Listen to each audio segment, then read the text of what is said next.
بسم اللہ الرحمن الرحیم الحمد للہ رب العالمین والصلاة والسلام علی محمد وآلہ الطاہرین سیما بقیت اللہ اللہم اجل ولیک الفرج۔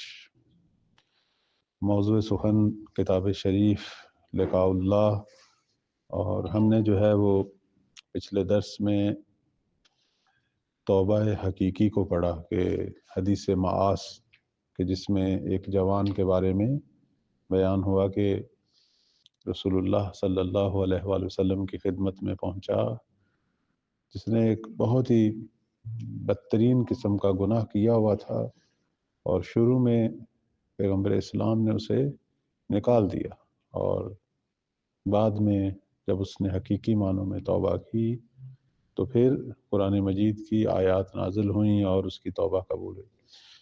اب یہاں جو ہے وہ کچھ لوگ سوال رکھتے ہیں، وہ کہتے ہیں کہ نبی تو رحمت للعالمین تھے، تو انہوں نے اسے پہلے نکالا کیوں؟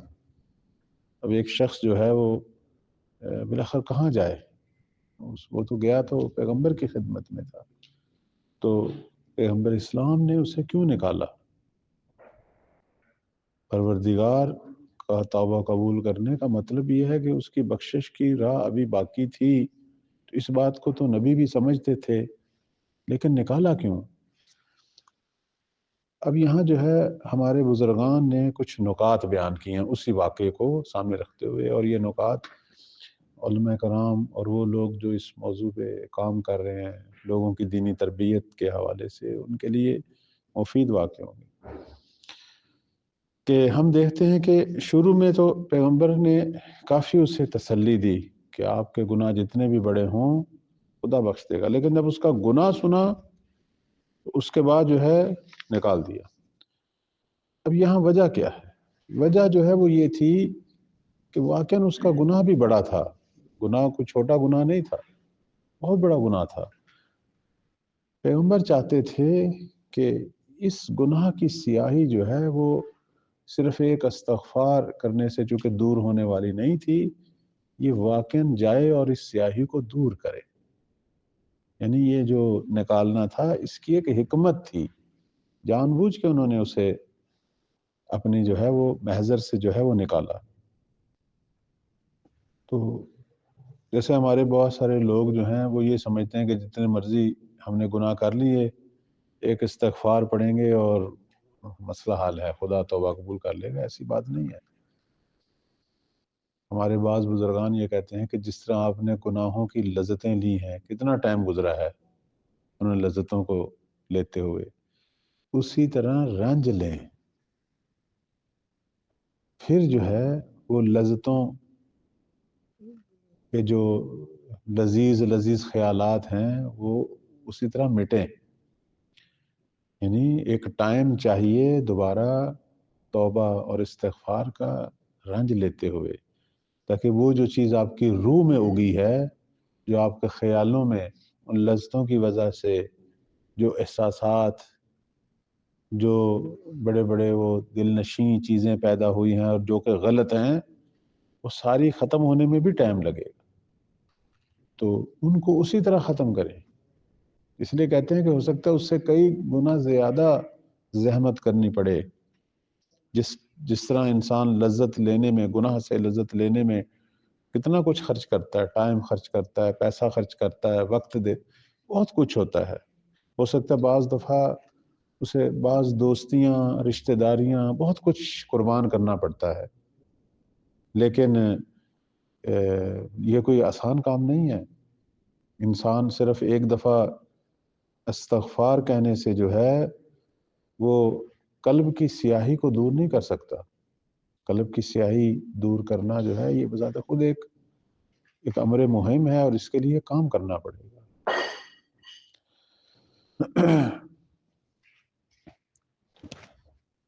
بس یہاں جو ہم نے ایک نتیجہ لیں گے کہ درست ہے پروردگار رحمت اس کی وسیع ہے، لیکن ہر چیز کا اپنا ایک طریقہ کار ہے۔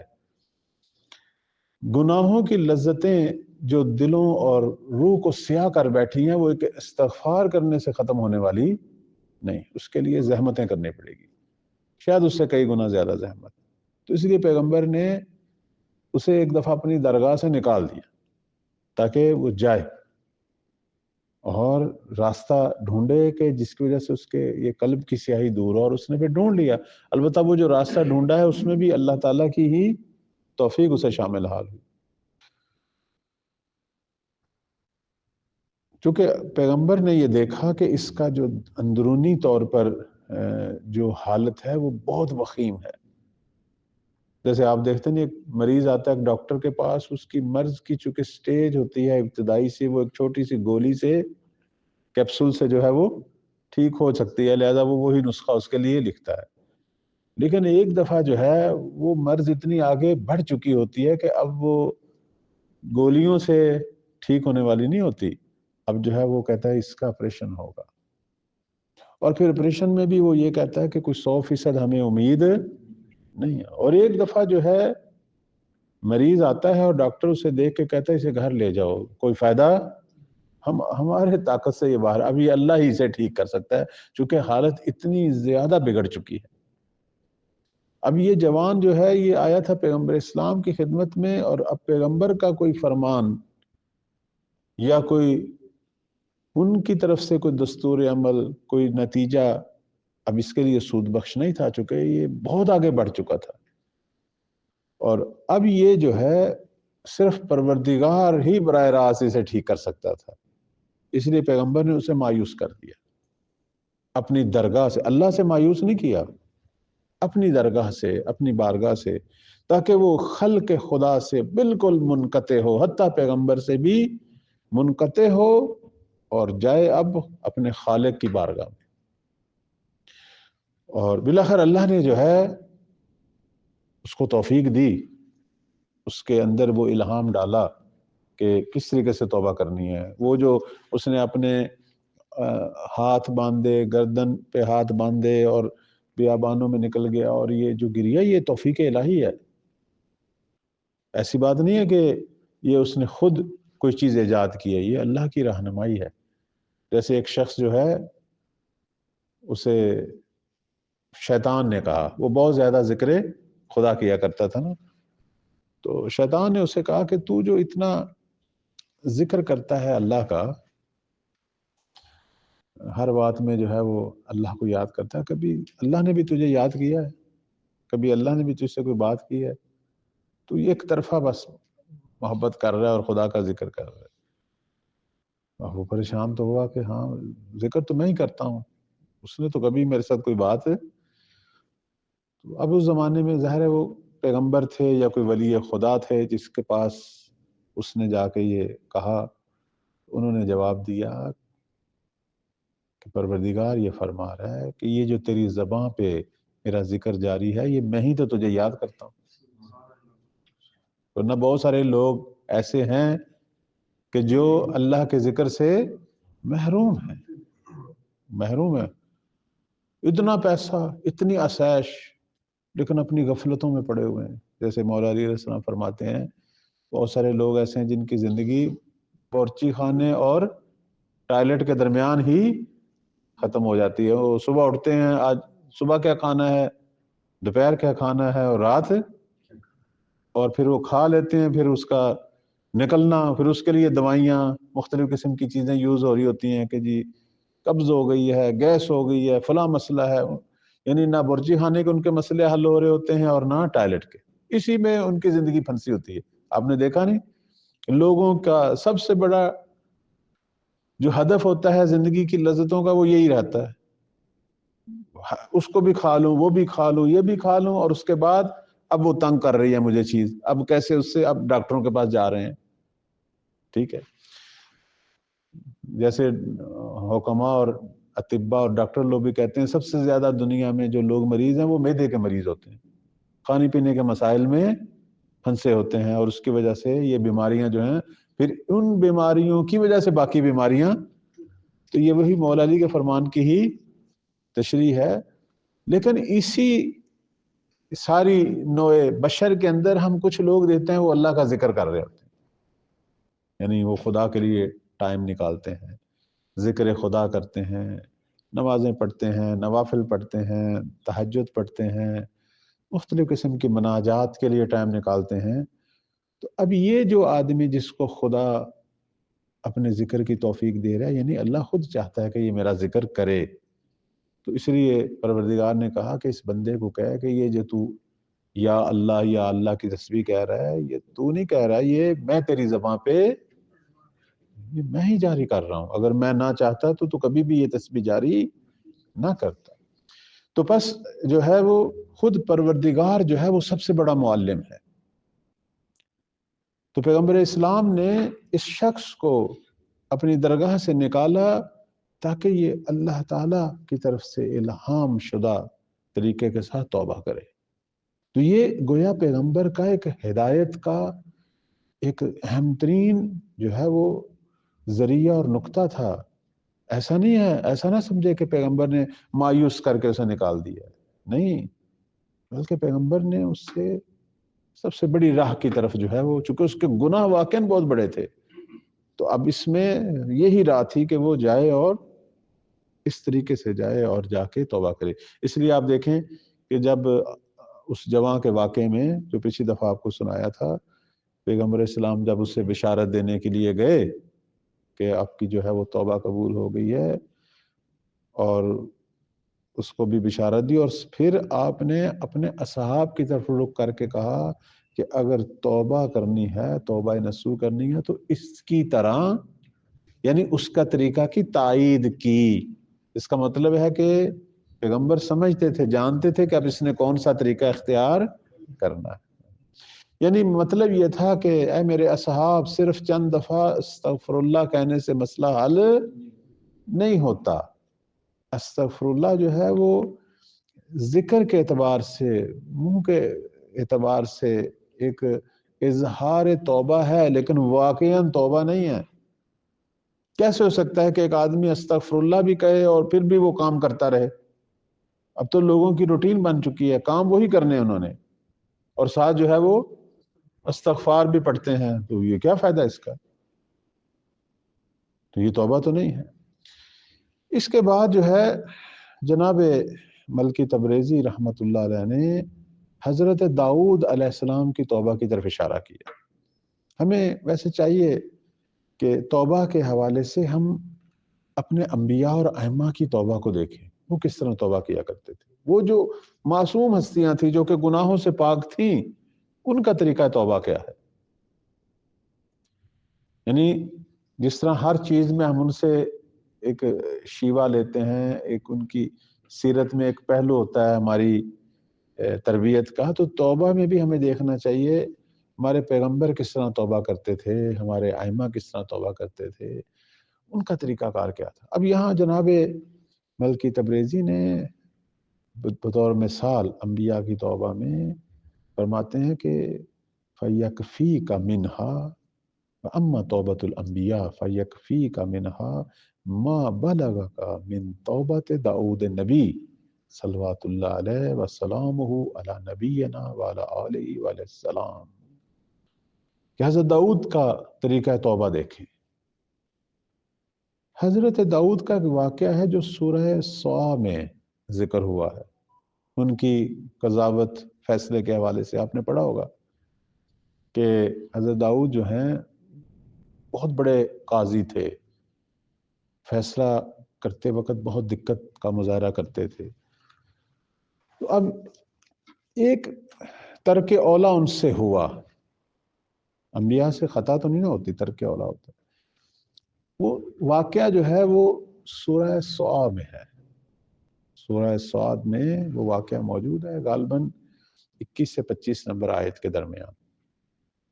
واقعہ یہ ہے کہ حضرت داؤد جو ہیں، میں پہلے وہ واقعہ بیان کرتا ہوں پھر ان کا طریقہ توبہ بیان کرتا ہوں. حضرت داؤد جو ہیں وہ اپنے دربار میں، قرآن میں تو آیا محراب میں، محراب وہی عبادت، بعض ہمارے مفسرین کہتے ہیں وہی ان کا اصل میں دربار ہی تھا. انبیاء کی جو مقام عبادت ہے وہی ان کا دربار ہوتی ہے. جیسے امام مہدی علیہ السلام جب آئیں گے تو کہتے ہیں مسجد سہلہ جو ہے وہ ان کی جائے سکونت ہوگی اور مسجد کوفہ ان کا دربار ہوگا. یعنی وہی مقام عبادت ہی مقام قضاوت ہوتا ہے. تو حضرت داؤد اپنے ظاہر بادشاہ تھے نا، نبی بھی تھے اور سلطان بھی تھے بنی اسرائیل کے بہت بڑے، ظاہر اتنے نوکر، اتنے ملازم، اتنے محافظ، پھر ان کو خطرہ بھی تھا ارد گرد، بہت ساری کفار اور مشرکین کی جو سلطنتیں تھیں ان کے ساتھ ان کی جنگ ہو رہی تھی. تو حضرت داؤد نے دیکھا کہ ایک دم 2 شخص دیوار پھلانگ کر میرے اس محراب میں آ گئے. بڑے حیران ہوئے، بلکہ قرآن میں ہے کہ تھوڑا سا گھبرا گئے، لفظ سے جو ہے وہ فزع آیا ہے، وحشت زدہ ہو گئے کہ یہ کون دعا. اصل میں وہ 2 فرشتے تھے جو اللہ نے حضرت داؤد کی جو ہے وہ آزمائش کے لیے بھیجے تھے.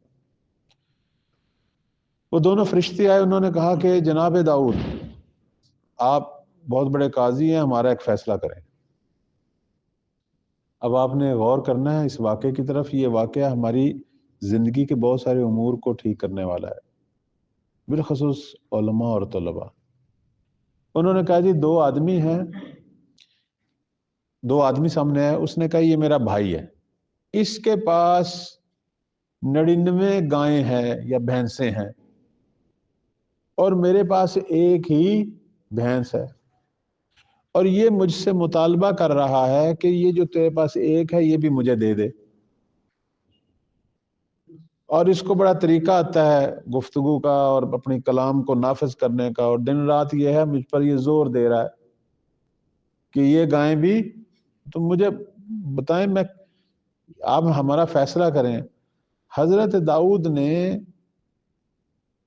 جب یہ بات سنی تو کہا کہ یہ تیرے حق میں ظلم کر رہا ہے، اسے نہیں کہنا چاہیے. بھئی تیرے پاس تو 99 ہیں، تو نے اس کی ایک پہ کیوں نظر رکھی ہوئی ہے؟ ٹھیک ہے، ابھی آپ کے سامنے بھی کوئی یہ کیس لائے تو آپ کیا کہیں گے کہ بھئی یہ اچھی بات نہیں ہے. بھئی ٹھیک ہے، تو پیسے والا ہے، جس کے پاس 99 جانور ہیں اور ایک کے پاس ایک جانور ہے، تو طاقت کس کے پاس ہے؟ تو ظاہر ہے حضرت داؤد نے کہا کہ یہ اس طرح کا مطالبہ ظلم ہے اور یہ نہیں ہونا چاہیے. اب وہ جو دوسرا تھا بھائی، اس نے سر جھکا لیا. وعلیکم السلام. اس نے سر جھکا لیا اور اس نے بھی شکریہ ادا کیا اور دونوں جو ہیں وہ چلے گئے. یہاں تک واقعہ جو ہے قرآن مجید میں موجود ہے. جب یہ چلے گئے، اب ظاہر ہے آپ کے سامنے بھی اگر کوئی یہ فیصلہ کرتا کہ بھئی یہ ظلم ہے اور نہیں ہونا چاہیے، آپ اس فیصلے میں کوئی قباحت دیکھ رہے ہیں؟ فیصلہ ٹھیک ہے یا نہیں؟ مجھے بتائیں. نہیں ٹھیک ہے، ذاتی ہے نا.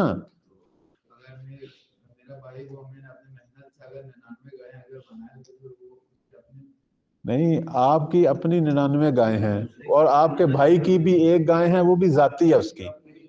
آپ اس سے وہ لے سکتے ہیں کہ نہیں یہ بھی مجھے ہر صورت میں دو.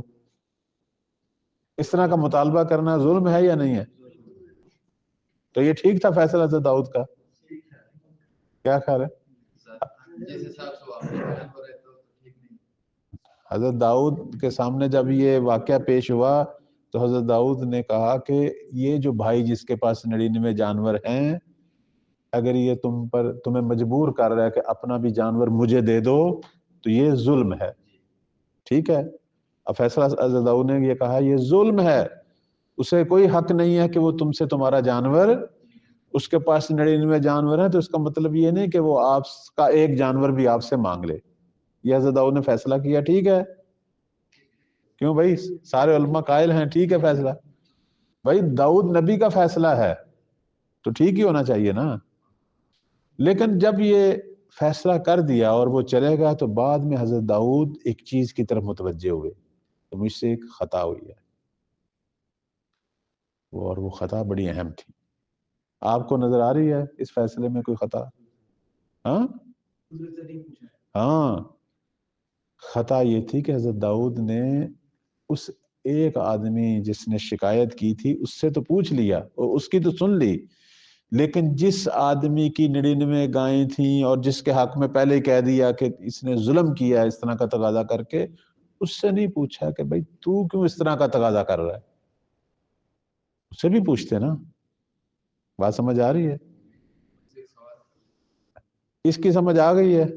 حضرت داؤد نے اس شاکی اور جو شکایت کرنے والا ہے اس کی تو بات سن لی اور فیصلہ بھی صادر کر دیا کہ یہ ظلم ہو رہا ہے، لیکن جس کی وہ شکایت کر رہا تھا اس کی بات سنی ہی نہیں، اس سے پوچھا ہی نہیں کہ جناب آپ نے، ٹھیک ہے آپ کے پاس 99 جانور ہیں، لیکن اس کا مطلب یہ تو نہیں تھا کہ آپ اس کے ایک جانور کو اس سے مانگیں، تم نے ایسا کیوں اپنے بھائی پر جو ہے زور دیا ہے؟ اس کی بھی بات سننی تھی، اس کی بات سنے بغیر جلدی فیصلہ کر دیا، قضاوت کر دی، اور وہ دونوں چلے گئے۔ اصل میں وہ دو فرشتے تھے، اللہ نے داؤد کو آزمایا، اسے بتایا کہ دیکھ یہ دونوں فیصلہ کیا ہے، اگرچہ بظاہر یہ فیصلہ ٹھیک نظر آ رہا ہے لیکن ایک بہت بڑی غلطی کر بیٹھا ہے۔ وہ کیا تھا کہ آپ مجرم سے بھی پوچھنا چاہیے کہ تم نے کیوں جرم کیا ہے، بھئی پھر عدالت قائم ہوتی ہے نا، ہمیشہ ایک طرف۔ اب مجھے آپ یہ بتائیں کہ ہمارے معاشرے میں حتی صنف علماء میں یہی کام نہیں ہو رہا ہوتا؟ اسی کی مانتے ہیں جو پہلے پہنچ گیا۔ آپ کے سامنے جب لوگ آئیں، حتی طالب علم آئیں، دیگر علماء آئیں، کسی کا کوئی واقعہ سنا ہے، آپ فوراً قضاوت کر دیتے ہیں، ہاں جی بہت برا ہوا، نہیں ہونا چاہیے جی، یہ بڑا ظلم ہوا، یہ غلط ہوا۔ اور پھر اس سے بڑھ کر جو ہم ظلم کریں وہ کیا ہے کہ ہم آگے بھی نقل کر دیتے ہیں کہ فلاں آیا تھا، اس کے حق میں بڑی زیادتی ہوئی، بڑا ہمیں افسوس ہوا سن کر، فلاں نے اس کے حق میں یہ ظلم کیا، یعنی آگے نشر بھی۔ اور یہ چیز روٹین ہے، عام لوگوں میں یہ روٹین بن چکی ہے، گھر گھر کا یہ مسئلہ ہے، بجائے اس کے کہ جس کی شکایت لگی اس سے پوچھا جاتا۔ اور ہمیشہ ایسے ہی ہوتا ہے، اگر آپ تحقیق کرنے جائیں، جس کی شکایت ہو رہی جب اس سے پوچھیں تو اصل مسئلے کی نوعیت ہی چینج ہو جاتی، پتہ چلتا ہے اصل مسئلہ کچھ اور تھا، اصل یہ واقعہ ایسے ہے ہی نہیں تھا، نہیں واقعہ کچھ اور ہے۔ ہمارے سامنے ہزاروں مثالیں ہیں اس کی۔ قاضی جو ہے، قضاوت کرنے والا جو ہے، وہ ہمیشہ طرفین کی بات کو سنے اور پھر جو ہے وہ فیصلہ کرے، پھر وہ اس کا فیصلہ جو ہے وہ حق کے موازین کے مطابق ہے۔ ہم بیٹا بیان کریں، کیا کہنا چاہتے تھے؟ سوال یہ جس طرح واقعہ بیان ہوا، مثلا ویسے مدارسہ ایک بندہ جس نے ابھی تک علومدین بھی نہ پڑھا ہو، اسے یہ سمجھ ہے کہ دونوں فریقین کی بات سننی چاہیے۔ ایک نبی کو اس وقت یہ سمجھ نہیں آئے کہ دوسرے کی بھی سننی چاہیے۔ بعض باتیں ایسی ہوتی ہیں، چونکہ اس نے انکار تو نہیں کیا اس آدمی کا کہ یہ غلط کہہ رہا ہے، بعض باتیں ایسی ہوتی ہیں جو بدیہی بالکل واضح نظر آ رہی ہوتی کہ یہاں ظلم ہو رہا ہے، ٹھیک ہے نظر آ رہی ہیں آپ کو ظلم ہو رہا ہے، لیکن پھر بھی طرف مقابل کی بات کو سننا چاہیے۔ ہو سکتا ہے اس کو سننے کے بعد بھی آپ یہی فیصلہ کرتے، ٹھیک ہے، لیکن پھر بھی اسے سننا چاہیے تھا۔ ہاں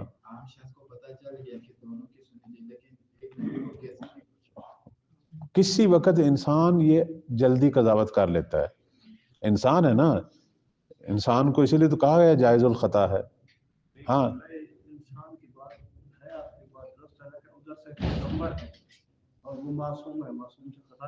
نہیں ہوتی، ترک اولا سے ہوتی، ترک اولا بھی خطا کی قسموں میں سے ایک قسم ہے، البتہ در حد گناہ نہیں ہوتی لیکن خطا ہوتی ہے، خطا ہوتی ہے، گناہ نہیں کرتا معصوم۔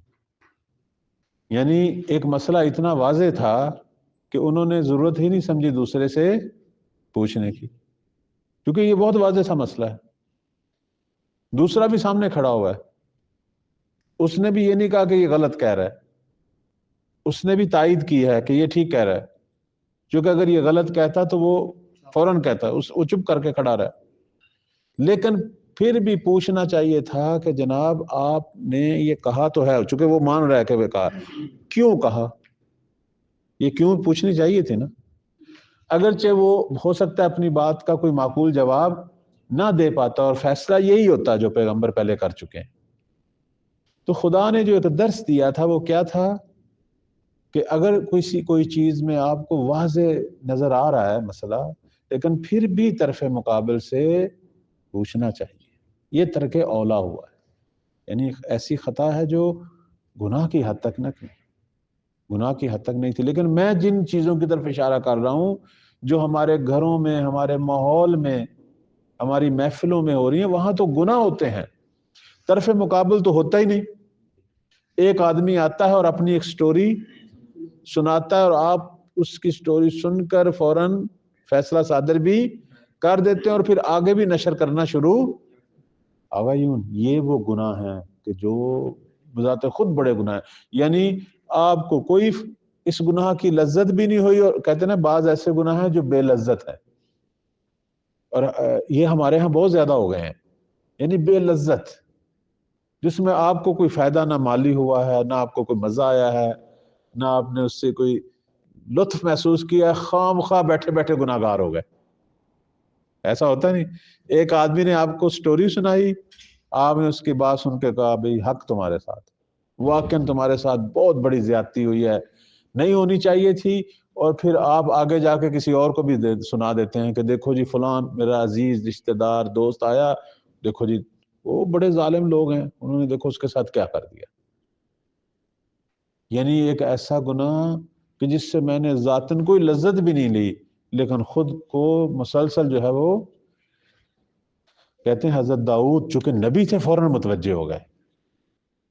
اور ہم لوگ حتیٰ بعض دفعہ علماء کرام ہوتے ہیں وہ متوجہ نہیں ہوتے. متاسفانہ یہ وہ چیز ہے جو ہمارے اندر بہت زیادہ رائج ہو چکی ہے، راسخ ہو چکی ہے. کہتے ہیں کہ جب وہ دونوں فرشتے چلے گئے، اس کے بعد حضرت داؤد جب متوجہ ہوئے کہ یہ تو ترک اولا ہے، یہ تو خطا ہے، حضرت داؤد نے 40 دن سجدہ کیا. یہ توجہ کی بات ہے. ترک اولا یعنی وہ جو چیز جو گناہ بھی نہیں بنی تھی، فقط ایک خطا تھی. توبہ جو ہے حضرت داؤد کی، جناب ملکی تبریزی لکھتے ہیں اور روایات میں ہے یہ کہ حضرت داؤد نے 40 دن سجدہ کیا اور اپنا سر سجدے سے نہیں اٹھایا. کب اٹھاتے تھے؟ جب انہیں حوائج شریعہ مثلا حاجت پیش آتی تھی، جیسے انسان کی بلاخر، یا نماز جب پڑھنی ہوتی تھی اس وقت اپنا سر اٹھاتے تھے، یا جب طہارت کی ضرورت ہوتی تھی اس وقت سر اٹھاتے تھے. اس کے بعد پھر اپنا سر سجدے میں رکھتے تھے اور 40 دن نہ کچھ کھایا نہ کچھ پیا، صرف سجدے میں گریہ کیا. کہتے ہیں اتنا گریہ کیا کہ ان کی آنکھوں کے پانی سے جس زمین پر خاک پہ انہیں سجدہ کیا تھا اس خاک میں جڑی بوٹیاں اگ گئیں. اتنا ان کی آنکھوں سے وہ پانی جاری ہوا 40 دن. ظاہر وہ خاک تھی نا، خاک میں مسلسل پانی ڈالو تو کچھ نہ کچھ یعنی. اور مسلسل اللہ تعالیٰ کو اس سجدے میں انہوں نے پروردگار کو پکارا، خدا کو اس کے مختلف اسماء سے، صفات سے.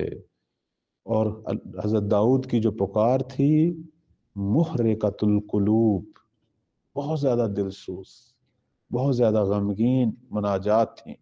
مثلا اس کا ایک جملہ لکھا ہوا ہے حضرت داؤد کی مناجات کا.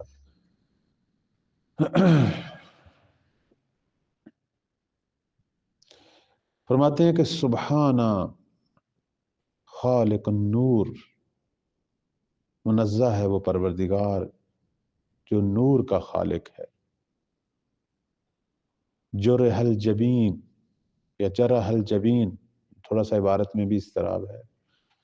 فرماتے ہیں کہ پروردگارہ میری پیشانی زخمی ہو چکی ہے، وفنیت دموع، اور میری آنکھوں کے آنسو جو ہے وہ ختم ہو چکے ہیں.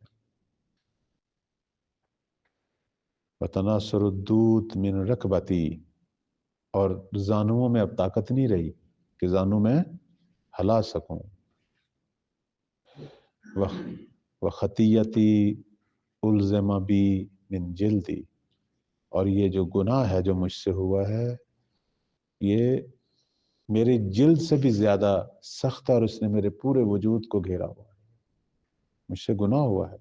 ہم شاید اسے گناہ نہ سمجھیں، لیکن حضرت داؤد کہتے ہیں جیسے جیسے آدمی کا مقام بڑھتا ہے اس کی چھوٹی سی چھوٹی خطا بھی اس کی شان کے مطابق بڑی ہوتی ہے. اس لیے کہا گیا کہ عوام کے جو مکروہات ہوتے ہیں وہ علماء اور بزرگوں کے محرمات ہوتے ہیں یا نہیں ہوتے، چونکہ اس کی شان یہ تھی.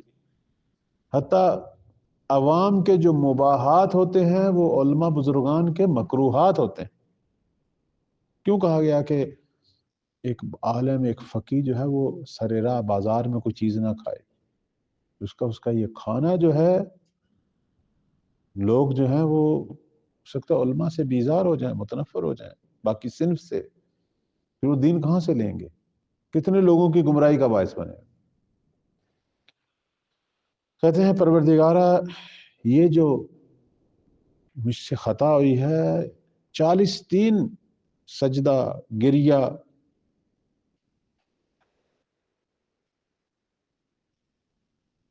کہتے ہیں کہ پھر اللہ تعالیٰ کی آواز آئی، اے داؤد تو بھوکا ہے، میں تجھے کھانا دوں، تو پیاسا ہے تجھے پانی دوں،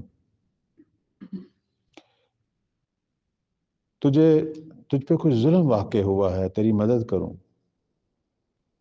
اللہ نے اس کے گناہ کا ذکر نہیں کیا کہ ہاں تجھ سے فلاں گناہ ہوا. تو حضرت داؤد نے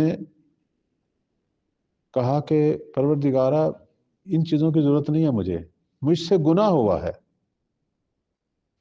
تو آواز آئی کہ اے داؤد اپنا سر اٹھا، میں نے تجھے بخش دیا. لیکن حضرت داؤد نے اپنا سر نہیں اٹھایا اس آواز کو سن کر. پھر حضرت جبرائیل آئے اور انہوں نے حضرت داؤد کا سر جو ہے سجدے سے اٹھایا. یعنی بعض روایات میں ہے کہ حضرت داؤد کو پتہ چل گیا تھا کہ اللہ نے بخش دیا، تو سر کیوں نہیں اٹھایا؟ یعنی پھر بھی ندامت تھی گناہ کی. بات یہ ہے حضرت داؤد جو ہے وہ یعنی پھر بھی نادمت. کہتے ہیں انسان کے اگر گناہ بخشے بھی جائیں، اسے یقین بھی ہو جائے، لیکن وہ ندامت کو نہ چھوڑے، اپنے ان گناہوں کو یاد کر کے نادم رہے، کیونکہ یہ وہ گناہ تھے کہ جو اس کی ہلاکت کا باعث بن رہے تھے. کہتے ہیں حضرت داؤد کو جب بھی اپنا یہ گناہ تو نہیں ہم کہیں گے، جب بھی یہ خطا یاد آتی تھی تو بے ہوش ہو جاتے تھے اس کو یاد کر کے. اتنی ندامت ان پر سوار ہوتی تھی کہ وہ پشیمانی سے جو ہے وہ غش کر جاتے تھے. اب دیکھیں نا یہاں جو چیز بیان ہو رہی ہے اغیون، اللہ تعالی ہم سب کو یہ توفیق دے، وہ یہ ہے کہ گناہ جو ہے، گناہ کی جو بخشش ہے وہ خالی استغفر اللہ کہنے سے حاصل، اس کے اندر چند ایک چیزیں ہیں جو ضروری ہیں. ایک ندامت جو سب سے اہم ترین چیز ہے. انسان جب تک اپنے گناہ پر نادم اور پشیمان نہیں ہوگا، توبہ کا آغاز نہیں ہوگا. اور دوسری جو چیز ہے آپ کی خدمت میں عرض کریں وہ کیا ہے؟ وہ تضرع اللہ کی بارگاہ میں جو ہے وہ گریہ ہے، پروردگار کی بارگاہ میں گریہ ہے کہ جو گناہ کے مطابق ہونا چاہیے. جتنا بڑا گناہ ہو اتنا ہی زیادہ گریہ ہو، تب وہ بخشا جائے گا. اور تیسری جو چیز ہے وہ یہ ہے کہ استغفار میں اللہ کو جو ہے اس کے نام اور اس کی صفات جو کہ توبہ کے مقام کے مطابق ہوں، یعنی جس میں بالآخر خدا کی رحمت، اس کے کرم، ان سب چیزوں کو جو ہے وہ پکارا جائے، اس کے مطابق جو ہے وہ پکارے، اور اپنی ظاہری حالت، لباس، حرکات ساری ایسی ہوں کہ جس کے اندر وہ اللہ کی رحمت کو طلب کرے. مثلا میں ایک جملہ جو ہے آپ کی خدمت میں عرض کروں گا کہ جو حضرت داؤد کی دعاؤں میں ہے. مثلا فرماتے ہیں کہ یا من اجاب، اے پروردگار جس نے، تو وہ ہستی ہے کہ جس نے اپنی مبغوث ترین لے ابغض خلق ہی ابلیس، اے میرے پروردگار کہ ابلیس جس نے تیری اتنی بڑی نافرمانی کی، اس نے بھی جب تجھ سے کچھ چیز مانگی تو تو نے اس سے محروم نہیں کیا. ٹھیک ہے، تو مجھے کیسے محروم کرے گا؟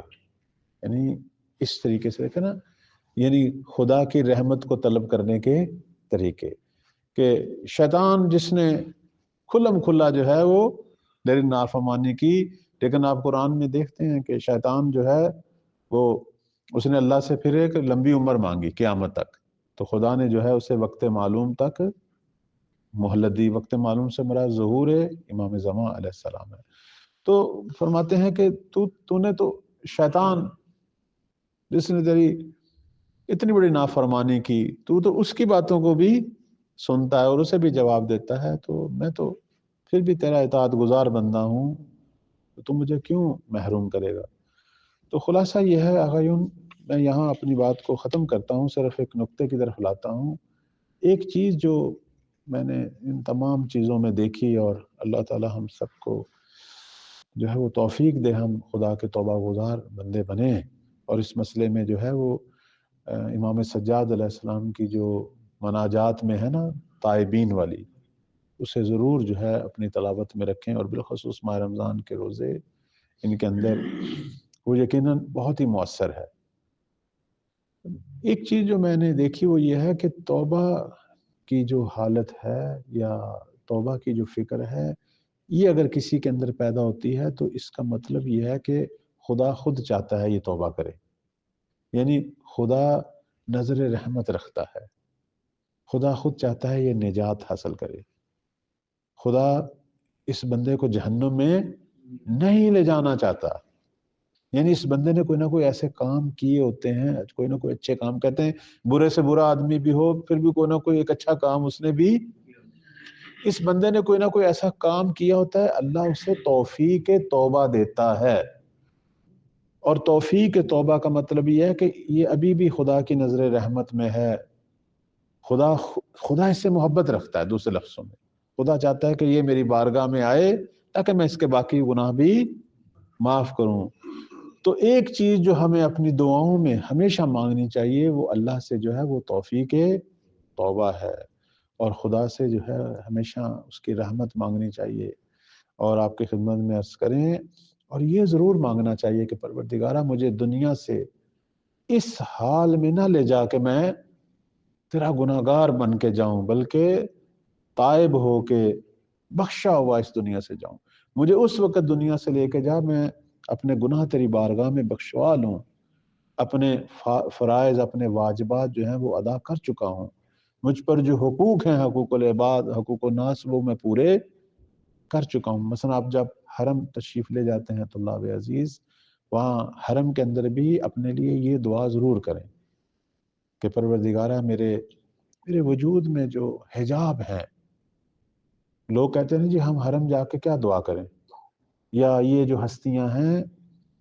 ان کا جو مقام ہے اس کے مطابق دعا کرنی چاہیے نا، درست ہے بیماریوں کا درمان یا دوا تو ڈاکٹر بھی کر لیتے ہیں، اور رزق کے لیے انسان کے پاس علم ہو تجربہ ہو کمانے کا طریقہ ہو تو کما لیتا ہے، لیکن کچھ چیزیں ایسی ہیں جو دنیا والوں کے پاس نہیں ہیں۔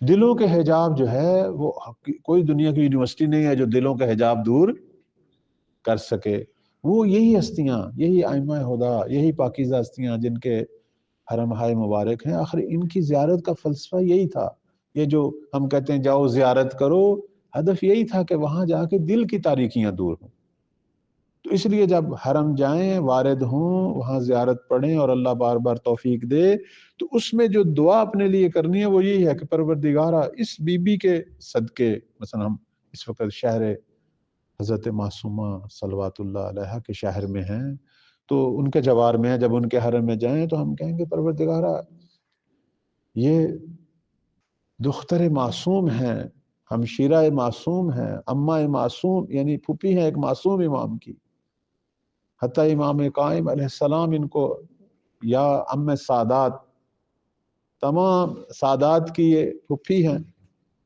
تو میں ان کے وجود کا واسطہ دیتا ہوں کہ میرے دل پر جو حجاب ہے میرے گناہوں کی وجہ سے تاریکیاں ہیں یہ دور، خدا میرے دل کو نور سے بھرے، مجھے توبہ کی توفیق دے، مجھے توفیق دے میں اپنے فرائض اپنے واجبات ادا کروں، میں حقوق اللہ جو مجھ پہ باقی رہ گئے ہیں میں اسے پورے کروں، حقوق العباد اپنے پورے کروں، یہ دعا کریں، یعنی دنیا سے پاک اور پاکیزہ ہو کے عاقبت بخیر ہو کے جانے کی دعا کریں۔ یقین مانیں یہ زندگی کے جو باقی مسائل ہیں جنہیں ہم سمجھتے ہیں بڑے بڑے مسئلے ہیں، یہ چند روزہ یہ حل ہو جاتے ہیں۔ آپ پچھلی زندگی کو دیکھیں، کتنے چیلنج سے ہو کے آئے ہیں، اور ہر دفعہ یہی لگتا تھا یہ ختم نہیں ہوگا، لیکن ختم ہو گئے۔ انسان بالآخر یہ سارے مراحل سے گزرتا ہے، لیکن یہ مصیبت دور نہیں ہوتی، دل کی تاریکی دور نہیں ہوتی، یہ یہاں سے دور ہوگی جب ہم یہاں درخواست کریں گے۔ تو وعلیکم السلام۔ تو پروردگار کی بارگاہ میں جو ہے یہ دعا اپنے لیے ضرور کرنی چاہیے کہ پروردگارہ دل کی تاریکی، یہ جو ظلمات ہیں، اور آپ دیکھیں کہ بعض دفعہ انسان اتنا پڑھ لیتا ہے، فقیہ بھی بن جائے، اگر دل کی تاریکی اور ظلمات دور نہیں ہوئی تو یہ علم جو ہے بذات خود ایک فضیلت ہے۔ لوگ کہیں گے بہت بڑے استاد، بہت بڑے عالم، بہت کتابوں کے مصنف، لیکن ممکن ہے کہ عاقبت بخیر نہ ہو۔ جیسے ایک شخص کے بارے میں کہتے ہیں کہ بہت بڑے فقیہ تھے، بہت بڑے استاد تھے حوزے کے، لیکن کہتے ہیں نا علماء کے علم کی آفات میں سے ایک حسد ہے، جہاں بھی علم ہے وہاں حسد ہے۔ کہتے ہیں کہ ویسے کہنا نہیں چاہیے لیکن حقیقت ہے کہ نوع بشر میں جو ہے صنف کے اعتبار سے مثلا خواتین کے بعد سب سے زیادہ حسد علماء میں، اور حقیقت بھی یہی ہے۔ اور اس کا علاج جو ہے وہ یہ جو ہم زیارتوں پہ جاتے ہیں وہی ہو سکتا ہے، وہاں اپنا علاج مانگنا چاہیے۔ کہتے ہیں ایک بہت بڑے استاد حوزے کے جو کئی زبانوں کے عالم، کئی کتابوں کے مصنف، اتنے شاگرد، آیت اللہ العظمیٰ گل پیغانی بزرگ جو بڑے آیت اللہ، کہتے ہیں ایک دفعہ وہ اسی قسم کے ایک شخصیت کے آخری حالت احتضار میں تھے، وہ گئے اور جا کے جو ہے عیادت کے لیے گئے، تو اس نے جو ہے وہ کہا کہ آغا گل پیغانی میں تو اس سے زیادہ قابل تھا، میرے شاگرد تو اس سے زیادہ تھے، میں نے تو اس سے زیادہ کتابیں لکھی ہیں، تو اس سے زیادہ میں عالم ہوں، مجھ سے آپ مباحثہ کرتے تھے، میں تو اس سے زیادہ قوی تھا، لیکن خدا نے تجھے مرجع بنایا اور مجھے میرے حق میں خدا نے اچھا نہیں کیا۔ یہ کہہ کے تو انہوں نے کہا توبہ کر، تو خدا کو ظالم کہہ رہا ہے، لیکن اس نے نہیں کی توبہ۔ وہ دل کی سیاہی ہے نا، وہ بعض اوقات اتنی قوی ہوتی ہیں، وہ توبہ کی طرف آنے ہی، اور اسی حالت میں وہ مر گیا، نہ اس کا علم اسے فائدہ دے سکا، نہ شاگردوں کی کثرت، نہ کتابوں کی کثرت۔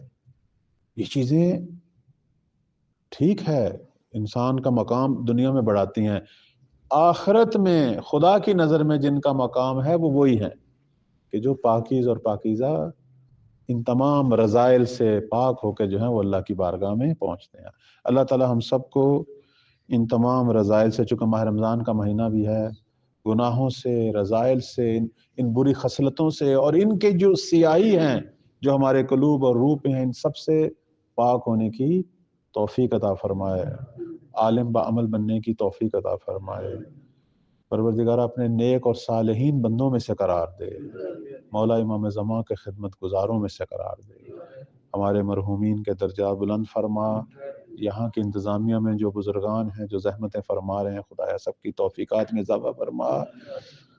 پروردگارہ اس مدرسے کے بانی اور یہاں جو اساتید، مسئولین، طلاب جو دنیا سے جا چکے ہیں، خدایا سب کی قبروں کو محمد والے محمد کی برکات والے نور سے بھر دے اور ان کے ساتھ محشور فرما۔ اللہم تقبل منا انک انت السمیع العلیم برحمتک یا ارحم الراحمین۔ صلوات پڑھنے پر محمد